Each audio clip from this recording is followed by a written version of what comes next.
Man, fuck that, man. I got strawberry milk coming out of this motherfucker, man.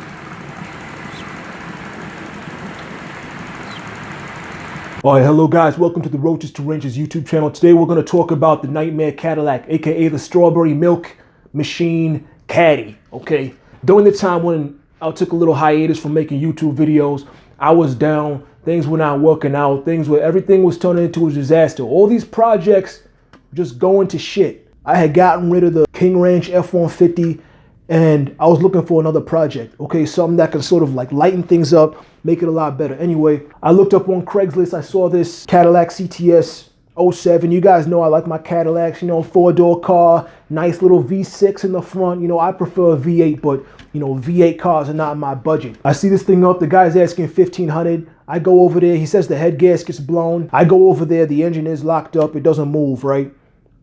I think the engine's locked up. I tried turning the engine over with a wrench, didn't move. I offer him $700, he accepts. You guys know the deal. I get the car towed back to the crib and we assess the damage. Okay, got the upper intake and the outer air box, everything out. I put in the fluids in. I'm gonna try and turn this crankshaft, see if it'll come loose. All right guys, looks like the engine is turning pretty easily.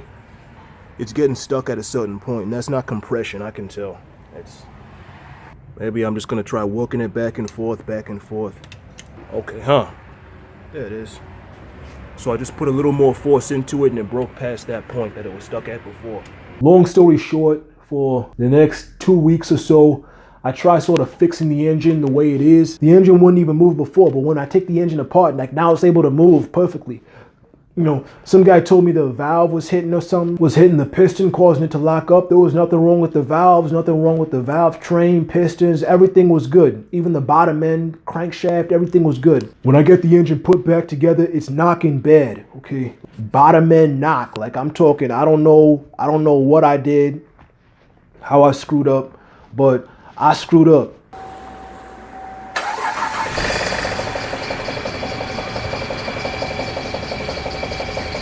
If I didn't have to replace the engine before, I definitely have to replace it now. I get a good deal on an engine. I thought it was a good deal. I get a good deal from some guy who owns some ghetto salvage yard, you know, in the city. Anyway, I show up, I want to get it right now. So you guys know I'm always looking for a deal. He said, okay, he's gonna get his guy, but he's out sick. I'm telling you, okay, well, your guy's not here, so how about I take it out and we knock a little something off the price. So he knocked off $100 off the price. Before I offered to knock $150 off the price, he got his pennies in a bunch over that shit, and he's like, oh, don't beat me down on the price. You know, he's an old timer, so it's like, yeah, you know, respect. I'm not gonna beat you down, but at the same time, don't get your piss all boiled up because I'm trying to negotiate here. Like, I'm a businessman, you a businessman. Let's not fuck around. Anyway, I get it for $700.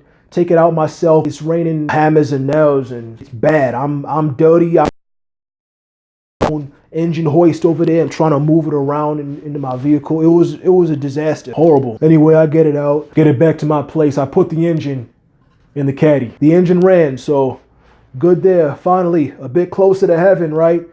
Yeah. If the engine does start, it is going to be loud as hell.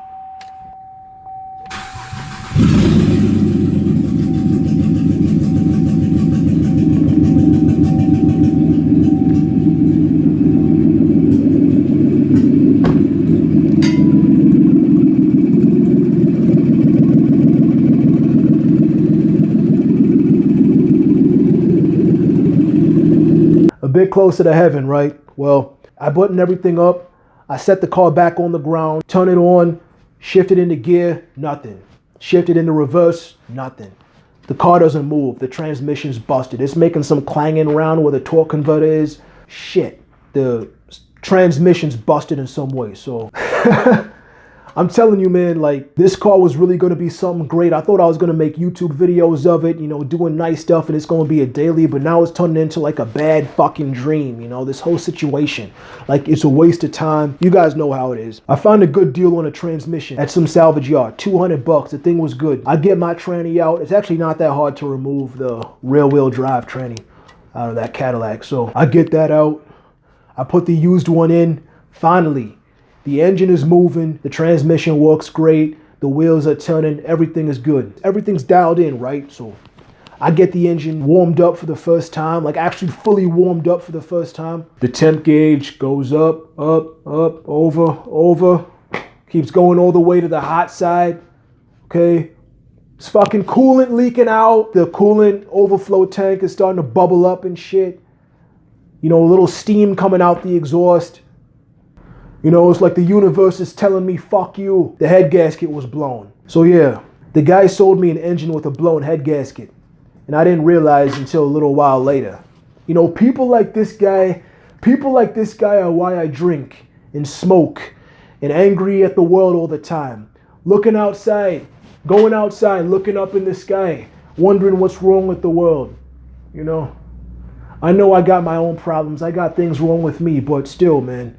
It's like a kick in the ass, man. It sucks. You guys know how it is. I got fucked. I'm sure you guys have all been fucked at some point in life. I've been fucked many times.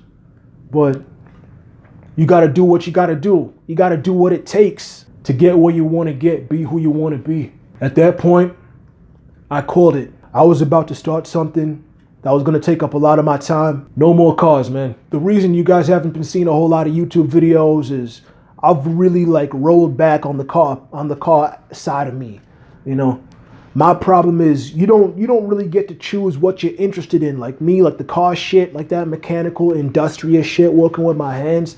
Like that's just the way my brain is. If I don't work on cars for a certain amount of time, it's like I start to gravitate back towards it. So I've tried to quit, but it's hard. So you guys know what that means.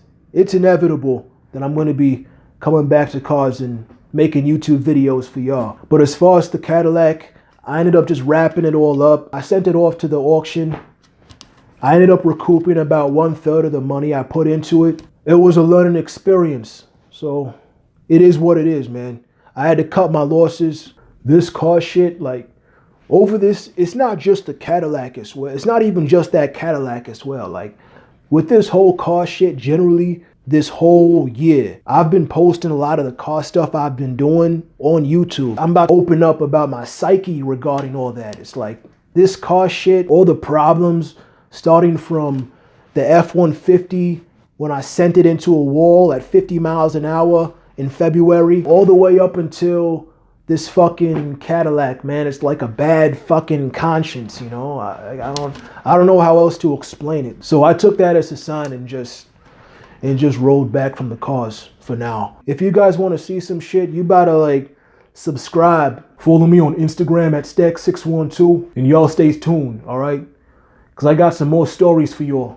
And as always, I'm grinding. I hope you all are doing the same. You all stay strong, stay healthy, and stay inspired. I'm out. Peace.